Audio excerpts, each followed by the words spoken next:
तो यही line of control का इस्तेमाल करके पाकिस्तानी फौज आतंकवादी भारत के अंदर भेजती थी। व्हाट इज अल्ट्रासेट और ये क्यों खतरनाक है? वो सीधा जाती है चाइनीज सैटेलाइट के ऊपर, यानी कि कश्मीर के अंदर अब चाइना कूद गया।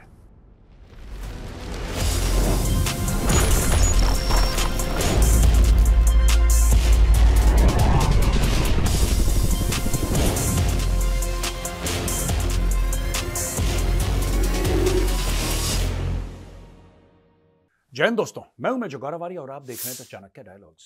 इस वीडियो को लाइक करिए, हमारे चैनल को सब्सक्राइब करिए, बेल आइकन दबाना बिल्कुल भी मत भूलिएगा।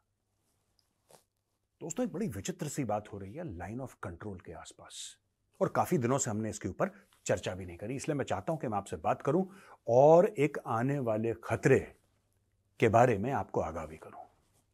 आप जानते हैं लाइन ऑफ कंट्रोल है क्या? भारत और पाकिस्तान के बीच में एक किस्म का बॉर्डर है। वो बॉर्डर है भी नहीं, लेकिन एक जमाने में इसको सीज फायर लाइन कहते थे। तकरीबन 750 किलोमीटर से थोड़ी सी ज्यादा। ये लद्दाख में भी मिलती है, ये कश्मीर में भी मिलती है और ये जम्मू में भी मिलती है। दोस्तों, उस तरफ पाकिस्तानी फौज, इस तरफ इंडियन आर्मी। और आपको पता है कि 80 के दशक के अंत की तरफ अगर आप चले जाएं, 87, 88, 89, तो यही लाइन ऑफ कंट्रोल का इस्तेमाल करके पाकिस्तानी फौज आतंकवादी भारत के अंदर भेजती थी। और जो भी कश्मीर में, जम्मू में ये जो कत्ल गारत हो रही है, खून बह रहा है, कैसे हो रहा है? क्योंकि पाकिस्तान सरहद पार से भेज रहा है। अब लोग कहते हैं साहब लाखों की फौज है, लाखों की फौज है। ऐसा कैसे हो सकता है कि इतनी फौज के होते हुए लोग अंदर आ रहे हैं? चक्कर क्या है? दोस्तों, ऐसा है, आपको टेरेन समझने की जरूरत है, यानी कि जमीन। पुंछ, राजौरी और ये पूरा का पूरा जो एरिया है जम्मू का, जो कि पाकिस्तान ऑक्यूपाइड कश्मीर से लगता है। दोस्तों, यहां पे आप कह रहे हो ना 16 कोर है, लोग कहते हैं साहब 16 कोर है। वहां पे आप एक और कोर डाल दो, एक और कोर डाल दो। ये इलाका ऐसा है, मैं कई बार बता चुका हूं, यहां पे मैं सर्विस कर चुका हूं लाइन ऑफ कंट्रोल पे। यहां पे अगर आतंकी बैठे हैं, पांच आतंकी बैठे हैं 20 फुट दूर, आपको दिखेंगे नहीं। वो पूरे दिन बैठे रहेंगे, आपको पता नहीं लगेगा आपके बगल में कौन बैठा है, आपको दिखेगा ही नहीं, क्योंकि फोलियत जो है वो इतना थिक है, इतना थिक है कि नहीं पता लगता। इसीलिए लोग कहते रहते हैं यार कैसे हो गया, कैसे हो गया, फौज गई एक हफ्ते से, फौज को क्यों? आप दिल्ली में बैठे हैं, आप कलकत्ता में बैठे हैं, आप चेन्नई में बैठे हैं, आप बेंगलोर में बैठे हैं। वो शॉपिंग मॉल थोड़ना है कि आपने ऐसे देखा दुकान के अंदर कोई है नहीं। भाई, वो इतना डेंस जंगल है, इतना थिक फोलियज है कि अगर कुछ कुछ पेड़ हैं छोटी हाइट के, आप उनके बीच में से जाइए, दिन दोपहरी में कड़कती धूप, नीचे धूप नहीं पहुंचती, एक के बाद एक ऐसा कुछ नहीं दिखता वहां पे, कुछ नहीं दिखता, अंधेरा अंदर, पता ही नहीं लगता। तो ये बड़ी मुश्किल है। अब क्या हो रहा है कि अल्ट्रासेट नाम की एक कम्युनिकेशन की टेक्नोलॉजी है जो चुपचाप पाकिस्तानियों ने आतंकवादियों के हाथ पकड़ा दी। अल्ट्रासेट है क्या दोस्तों? व्हाट इज अल्ट्रासेट और ये क्यों खतरनाक है? क्यों इंडियन आर्मी के अचानक कान खड़े हो गए और इंडियन आर्मी ने बोला कि अब इनको ठोकना है? ये अचानक बात क्या हो गई? कम्युनिकेशन में क्या होता है ज्यादा से ज्यादा? आपने मुझे फोन करा, हेलो मेजर साहब कैसे हो? मैंने बोला जी भाईजान बहुत बढ़िया है, सब कुछ बढ़िया चल रहा है। एक तो ये कम्युनिकेशन हो गया। एक ये कम्युनिकेशन है कि आप यहां से सरहद पार अपने आकाओं से बात करें, यानी कि जो आतंकवादी है, ठीक है, आतंकवादी सरहद पार बात करे, अपने साथियों से बात करे, प्लानिंग करे। ये अल्ट्रासेट क्या है दोस्तों? और अल्ट्रासेट से परेशानी क्या है? अल्ट्रासेट ना ये चलता है जीएसएम के प्रिंसिपल पे, ना ये चलता है सीडीएम में। आपको पता है जीएसएम वो सिम कार्ड जो आपके मोबाइल फोन पे है, और सीडीएम में भी एक ऐसी ही मिलती जुलती टेक्नोलॉजी है। ये दोनों पे नहीं चलता। एक आतंकवादी के हाथ में एक अल्ट्रासेट है, ठीक है, वो अल्ट्रासेट पे बातचीत कर रहा है। किससे बातचीत कर रहा है? वो बातचीत कर रहा है अपने आका पाकिस्तान में। वो जैसे ही बात करता है अल्ट्रासेट की डिवाइस पे, अल्ट्रासेट पे बात करता है, वो इनक्रिप्ट हो जाती है, यानी कि कोड में चली जाती है। वो अलग अलग फ्रीक्वेंसी वो कोड पे चली जाती है। वो सीधा जाती है चाइनीज सैटेलाइट के ऊपर। चाइनीज सैटेलाइट वहां पे उसको डिक्रिप्ट करती है या डिकोड करती है और नीचे भेजती है सीधे पाकिस्तान। यानी कि दो अल्ट्रासेट, अगर दो आतंकवादियों के पास हो अल्ट्रासेट, एक इस जंगल में हो और एक 50 किलोमीटर दूसरे जंगल में हो, ये दोनों आपस में बात नहीं कर रहे। ये अल्ट्रासेट फ्रीक्वेंसी वो है या वो सेट है, खासतौर से इसकी फ्रीक्वेंसीज, और डायरेक्टली चाइनीज सैटेलाइट के साथ कनेक्टेड है, और वो बात कर रहा है चाइनीज सैटेलाइट से जो कि डायरेक्ट उसका पाकिस्तान में। अगर आपने बीच में सुन लिया, आपने हैक कर लिया, तो आपको कुछ ऐसा सुनाई देगा जैसे कि बिजली का कोई डिस्टर्बेंस आपके कान में आ रहा है, जैसे चट चट चट चट चट ऐसे ऐसे कुछ सुना, आपको पता ही नहीं लगेगा क्या है, क्योंकि टोटली इनक्रिप्टेड मामला है और हैक करना बड़ा मुश्किल है। यानी कि कोई ना कोई आतंकवादी है जो डायरेक्ट पाकिस्तान से बात कर रहा है, और कोई ना कोई पाकिस्तान में है जो डायरेक्ट इन आतंकवादियों को हुक्म दे रहा है। फिर आप बोलेंगे कि मेजर साहब ये कौन सी नई बात है यार, ये तो कई सालों से हो रहा है। ये भी बात बिल्कुल ठीक है, लेकिन दोस्तों जिस प्रकार से इंडियन आर्मी वहां पे ऑपरेशंस कर रही है, ये जो अल्ट्रासेट ये है किसके पास, ये आतंकवादियों के पास पहुंचा कैसे? ये अल्ट्रासेट कुछ साल पहले चीनियों ने अपने दोस्त पाकिस्तानियों को दिया था, और पाकिस्तानियों को देने के बाद यह बोला था कि ठीक है ये आपके लिए है। पाकिस्तानी गए वापस चाइना के पास, और चाइना से ली परमिशन, और चाइना से बोला देखिए आपने जो हमें दिया है, क्या हम अपने आतंकियों को ये दे सकते हैं? क्या पाकिस्तानी टेररिस्ट को क्या हम ये चीज दे सकते हैं? चाइना के मन में सवाल आया क्यों? तो फिर पाकिस्तान ने यह समझाया कि साहब देखिए पाकिस्तानी आर्मी और लश्कर तैयबा और जैश ए मोहम्मद में कोई फर्क नहीं है। जैसे पाकिस्तानी आर्मी की एक सिंध रेजिमेंट है, पाकिस्तानी आर्मी की पंजाब रेजिमेंट है, पाकिस्तानी आर्मी की फ्रंटियर फोर्स है, एक और फोर्स है उनकी फ्रंटियर फोर्स, या उनकी बलोच रेजिमेंट है, ये सारी की सारी जो रेजिमेंट्स है ना, उसी प्रकार से पाकिस्तानी आर्मी की एक डी फैक्टो रेजिमेंट है जिसका नाम है लश्कर तैयबा जैश ए मोहम्मद, क्योंकि काम तो ये पाकिस्तानी फौज का ही करते हैं। पाकिस्तानी फौज ने अल्ट्रासेट उठा के आतंकवादियों को दे दिया कि इंडियन आर्मी पकड़ ही ना पाए कि क्या कम्युनिकेशन हो रहा है, वरना Indian army lessons into it.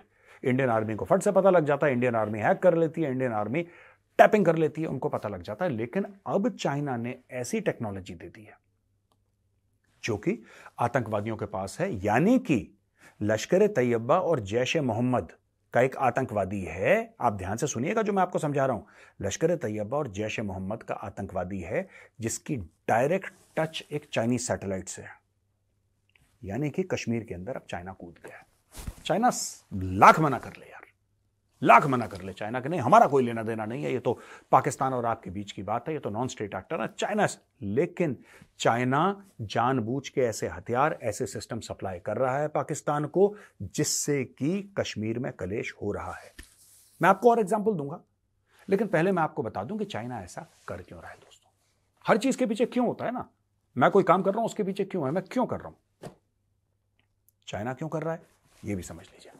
China इसलिए कर रहा है दोस्तों क्योंकि चाइना को भारत से खतरा है लाइन ऑफ एक्चुअल कंट्रोल पे।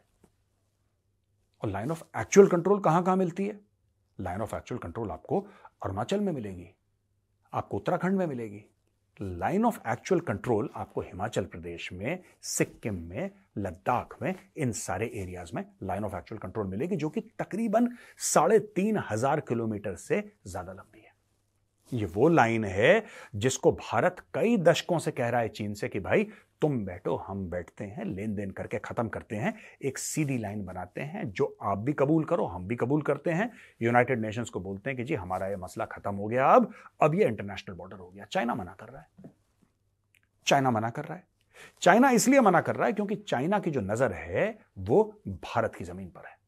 आपको पता है कितने ही हजार स्क्वायर किलोमीटर बहुत पहले से 1962 से चीन घेर रखा है भारत के, लेकिन चीन का पेट नहीं भरा। चीन चाहता है अरुणाचल भी ले लूं, उत्तराखंड भी ले लूं, हिमाचल भी ले लूं, सिक्किम भी ले लूं, लद्दाख भी ले लूं, सब कुछ हजम कर जाऊं।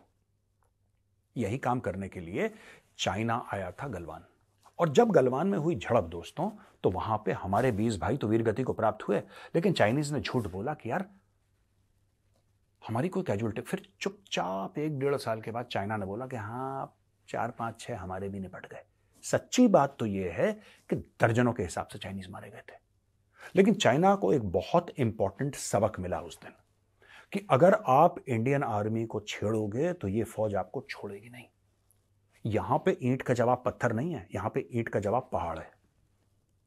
ये तुम्हारी खाल उतार के टांग देंगे। ये बात चीन को पता लग गई, तो चीन ने बोला अच्छा ऐसी बात है, कोई बात नहीं, हम आपके साथ लड़ते नहीं हैं क्योंकि आपकी तरफ से रिस्पॉन्स बड़ा सख्त आता है, हम आपसे नहीं लड़ेंगे, हम कुछ और करेंगे। हम अपने लाइन ऑफ एक्चुअल कंट्रोल पे फोर्स लेवल्स बढ़ाएंगे, यानी कि हम लाइन ऑफ एक्चुअल कंट्रोल पे हम अपने बंदे बढ़ाएंगे, अपने हवाई जहाज बढ़ाएंगे, हम अपने जो जो हमारे टैंक्स हैं, जो हमारे रॉकेट्स हैं, जो हमारी मिसाइल्स हैं, जो हमारे फाइटर जेट हैं, जो हमारे हेलीकॉप्टर हैं, इन सब की तादाद हम बढ़ाएंगे। जब हम इनकी तादाद बढ़ाएंगे तो जाहिर सी बात है इंडियन आर्मी, एयरफोर्स, ये सब ये भी अपनी तादाद बढ़ाएंगे, क्योंकि आपको चाइना से मैच करना है। और ये मैन पावर आएगा कहां से? अगर आपको 2 लाख बंदे डालने, 2 लाख बंदे आएंगे कहां से? ऐसे तो नहीं बैठे। ये आएंगे कहां से? ये आएंगे जम्मू और कश्मीर से। ये आएंगे सेंसिटिव जगह से, जहां से भारत को लोग निकालने पड़ेंगे दोस्तों। You will have to take out those people from those places, और फिर आपको लाइन ऑफ एक्चुअल कंट्रोल, जहां पे चाइनीज फौज और भारतीय फौज आईबॉल टू आईबॉल लगी है। समझ गए आप गेम? यानी कि एक जगह का प्रेशर कम करने के लिए आपको दूसरी जगह से लोग लाने पड़ेंगे। पर भारत ऐसा करेगा क्यों? भारत ऐसा करेगा क्यों? ज्यादातर भारत ने कश्मीर में आतंकवाद रोक दिया है। हां, हरकतें होती हैं बीच बीच में, नो डाउट, लेकिन ज्यादातर वो पुराने दिनों का आतंकवाद रुक गया और चाइना भी ठंडा पड़ा हुआ है। तो भाई भारत करेगा क्यों? भारत को क्या पड़ी है कि यहां से फौजी उठा के वहां पर डाले? इसलिए चाइनीज ने पाकिस्तानियों के साथ मिलकर एक नई स्ट्रेटजी अपनाई कि एक काम करते हैं, दोबारा जम्मू में आग लगा देते हैं। कश्मीर में नहीं, जम्मू में। जम्मू में क्यों? क्योंकि जम्मू में पहले भी लगी थी। ये जो इलाका है सूरनकोट का, सूरनकोट तो कब से हॉट है। आजकल ये बड़े बड़े जर्नलिस्ट लिख रहे हैं कि दोबारा नहीं, क्या कह रहे हैं कि हाँ, मैं देख रहा था उसमें जर्नलिस्ट ये बोल रहे हैं कि ऐसा हो गया है, ये तो आश्चर्यजनक है कि जम्मू में। ओ भाई, जम्मू में जब मैं था तो मेरी तो वहां पे ज्यादातर जो सर्विस है वो तो उस एरिया की है। अगर आप जेएनके की बात करें, मेरी ज्यादातर सर्विस तो लाइन ऑफ कंट्रोल की है। सूरनकोट हम लोग जाते थे, पुंछ में मेरी पोस्टिंग थी, राजौरी है, आपका बिंबर गली है, आपका कृष्ण घाटी है, आपका मेंढर है, ये सब एरिया दीज वर, ये जो बॉर्डर के, मैं सूरनकोट की बात नहीं कर रहा, that is slightly behind, but जो मेन एरियाज हैं इनके रूट ऑफ इन्फिल्ट्रेशन तो यही हुआ करता था। यहीं से आतंकवादी आते थे, यहीं पे हम लोग एम्बुश पूरी रात रात भर बना के वहीं पे बैठते थे कि ये लोग आए, हम ठोके इनको। तो भाई अब इन्होंने क्या करा कि हिंटरलैंड में, यानी कि डेप्थ एरिया में, यानी कि लाइन ऑफ कंट्रोल पे नहीं, पीछे के इलाकों में ठूठा शुरू कर दी। अब उनको यह बात पता है कि इंडिया का मीडिया एक्टिव है और इंडिया का सोशल मीडिया एक्टिव है। क्या हो गया? पूरी स्ट्रेटजी फेल हो गई। क्या हो गया? 370 हट गया, 35 से हट गया। सरकार ने तो यह बोला था कि 370 35 से अगर हट जाएगा तो सब ठीक हो जाएगा। सरकार ने तो बोला था कि आतंकवाद खत्म हो गया। इसका मतलब सरकारी दावे सारे झूठ। ये सब चाइना को पता है कि भारत में क्या होता है। China knows very well. China हमारे मीडिया के साथ ऐसे खेलता है। मैं ये नहीं कह रहा कि हमारा मीडिया चाइना से पैसे लेता है, मैं वो नहीं कह रहा, बिल्कुल भी नहीं ना, no, not at all. China को पता है कि कहां पे हल्की सी आग लगानी है, पटाखे कहां फूटेंगे। चाइना नोज दिस, चाइना इसमें मास्टर है। और यह बात हमें माननी पड़ेगी और अप्रिशिएट करनी पड़ेगी। चाइना को पता है कि भारतीय मीडिया को बेवकूफ कैसे बनाना है, इनको उल्लू कैसे बनाना है। इनको हल्का सा पिंच करोगे, हाय हाय, छाती 7 बजे से पीटना शुरू करता है एंकर, 6 बजे से रात के 11 बजे तक छाती, ये हो गया, ये उनको पर। और ये सब चीजें गवर्नमेंट पे प्रेशर डालती हैं। बीच में आपने किसी को बोल दिया प्रोटेस्ट निकालो, आप ये करो, आप सोशल मीडिया पे ये हैशटैग चलाओ, ये चीजें। अच्छा, चाइना में ये सब चलता नहीं है, तो चाइनीज गवर्नमेंट के ऊपर कोई प्रेशर रहता नहीं है, क्योंकि वहां पे सिटीजन जो नागरिक हैं उनको इतनी अथॉरिटी है ही नहीं कि वो हैशटैग चलाएं। जिसने हैशटैग चलाया, जिसने सरकार को थोड़ा सा क्रिटिसाइज करा, उठा लो इसको, इसके माँ बाप बच्चों को उठा लो, इसकी बीवी को उठा लो, इसके चाचा को उठा लो, मामा को उठा लो, ताया को उठा लो, सबको उठाओ और 5 साल के लिए जरा जेल में डालो। जरा इनके एजुकेशन में, इनके इल्म में, इनकी शिक्षा में कमी है, तो फिर उनको शिक्षा दी जाती है। चाइना में तो होता नहीं, लेकिन भारत में होता है। और ठीक बात है, भारत डेमोक्रेसी है, ऐसा होता है डेमोक्रेसी में। लेकिन चाइना हमारी डेमोक्रेसी को प्ले करता है, और हमारी डेमोक्रेसी को प्ले करके चाइना ने धीरे धीरे धीरे धीरे मीडिया के थ्रू प्रेशर बनाया, सोशल मीडिया के थ्रू। ये हो गया, ये हो गया, इतने मर गए, ये हो गया, ये हो गया। और सही बात है, एक्शन तो लेना ही चाहिए सरकार को। चाइना प्रेशर बनाए ना बनाए, जिम्मेदारी तो सरकार की है भाई, है ना। और कश्मीर में भी सेंट्रल गवर्नमेंट का रूल है, दिल्ली में भी सेंट्रल गवर्नमेंट का रूल है, तो फिर जिम्मेदारी किसकी हुई? सरकार की हुई। इसमें तो कोई डाउट नहीं है। अब जब बहुत ज्यादा प्रेशर बन जाता है तो फिर बोलते हैं अच्छा एक्शन लो, एक्शन लो, एक्शन लो, ज्यादा फौजी डालो, यहां पे आतंकवाद बढ़ रहा। अब वो फौजी आएंगे कहां से?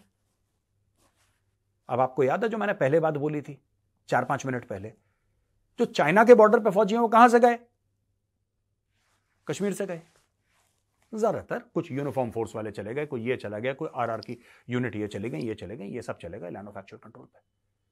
अब जब चाइना को प्रेशर रिलीव करना है या वहां से प्रेशर को हल्का करना है तो चाइना क्या करेगा? यहां पे ठुस ठुस करेगा, यहां पे आतंकवाद करेगा। जब अंदर आतंकवाद करेगा जम्मू के अंदर, तो फिर चाइनीज बॉर्डर से जवान उठ के यहां पे आएंगे, अफसर उठ के यहां पे आएंगे इस चीजों को शांत करने के लिए, आतंकवाद को शांत करने के लिए। और चाइनीज को वहां पे जाके लाइन ऑफ एक्चुअल कंट्रोल पे स्कोप मिल जाएगा कि ठीक है, यहां पे प्रेशर हल्का है, अब फिर से दोबारा एक गलवान करने की कोशिश करो। इसके लिए यह अल्ट्रा सेट दिया है दोस्तों कि आतंकवादी आराम से बात करें, इंडियन आर्मी हैक ना कर पाए, इंडियन आर्मी इनको, जिसको हम लोग कहते हैं ना इलेक्ट्रॉनिक इंटेलिजेंस या सिग्नल्स इंटेलिजेंस भी कह देते हैं, सिगेंट हासिल ना कर पाए। ये चुपचाप अपने आकाओं से पाकिस्तान में बात करें। इसके अलावा दोस्तों यह भी है कि चाइना ने स्टील हेड बंकर्स दिए हैं, अनमैन्ड एरियल और कॉम्बैट एरियल व्हीकल्स दिए हैं, और installation of encrypted communication towers and laying of underground fibre cables. यानी कि चाइना ने पाकिस्तानी फौज को लाइन ऑफ कंट्रोल, जो लाइन ऑफ कंट्रोल है जिसमें एक तरफ पाकिस्तानी फौज एक तरफ इंडियन आर्मी, ये सारी की सारी जगह उन्होंने फाइबर ऑप्टिक केबल लेकर दी, स्टील हेड बंकर दे दिए, सारा कुछ कर दिया इन्होंने, और रेडार सिस्टम्स दे दिए हैं, और SH-15 ट्रक माउंटेड होविट्जर्स ये भी दे दिए। ट्रक माउंटेड, ट्रक के ऊपर होविट्जर तोप लगी है, ठैप से एक फायर करा, फायर मूव, फायर मूव। ये सारी की सारी चीन दे रहा है चीजें पाकिस्तान को। और क्यों दे रहा है दोस्तों? सिर्फ एक और एक कारण है कि ऐसी टेक्नोलॉजी दो कि ये सब लोग अपना चुपचाप काम करते रहें, आतंकवादी। और आतंकवादी जो हैं एक्चुअली, जो कि चाइनीज हेल्प से, चाइनीज हथियारों से, चाइनीज इक्विपमेंट से ये लोग और घातक हमले करें, इनके पास वो हथियार भी हैं जो तालिबान के थ्रू आए थे। M4 राइफल्स का हमने जिक्र करा था ना 2-4 दिन पहले, आपको याद होगा। ये सारा का सारा यही गेम बन रहा है दोस्तों। और ये गेम इसलिए बन रहा है क्योंकि लाइन ऑफ कंट्रोल पे, जो तकरीबन 750 किलोमीटर से थोड़ी सी ज्यादा है, उस लाइन ऑफ कंट्रोल पे दोनों चाइना और पाकिस्तान भारत के खिलाफ एक्टिव हो गए हैं। तो दोस्तों कैसा लगा आज का वीडियो? पसंद आए तो उस वीडियो को लाइक करिए, हमारे चैनल को सब्सक्राइब करिए, बेल आइकन दबाना बिल्कुल मत भूलिएगा दोस्तों। जय हिंद, वंदे मातरम, भारत माता की जय।